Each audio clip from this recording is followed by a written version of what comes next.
তুমি নিজের চোখে দেখছো না রে ভাই, ভয় পাবা? বলতে পারবা না তুমি দেখছো? তারপরে যে হাদিস রেকর্ডিং করা কিছু না, আমি কই দিছি তো। আমি উপরে যে দেখছি যে পোলাপানরে খাড়া করে রাখছে, ওরে সিগনেচার করে দরখাস্ত দিয়ে তারপরে একবার ছাড়তেছে পরীক্ষা দ্বারা ভাই দেখতেছিল। কয়জন এরকম? এরকম প্রতিদিন 6 জন 5 জন। প্রতিদিন মানে কি এই ঘটনা কয়দিন হয়েছে?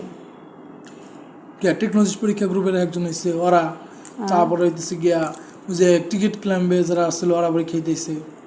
প্রত্যেকটাই তো আর প্রত্যেকে কিছু না কিছু পাওয়া গেছে। তুমি দেখছো যে হাসির হাজবেন্ড আছে না, ও কিন্তু দেখছে, বলছে যে ওটা আমি জানি না। মোবাইল আটকে রাখছে, পরে ওর ছেলের বাবা এসে বলে মোবাইল নিচ্ছে, বুঝছো? যাই হোক, এখন কি তুমি চাও যে এরকম একটা তদন্ত হোক যেখানে দুর্নীতি হয়েছে? চাও না? ওটা তো সবাই চাইবো সবার চাকরির জন্য। চাও না? তাহলে সত্যি কথা বলবা। আমার কথা হলেও সত্যি কথা বলতে ভয় পাবা না, যেটা তুমি নিজের চোখে, তোমার চোখ নিজের চোখে দেখছো, ঠিক আছে, সেটা বলবা।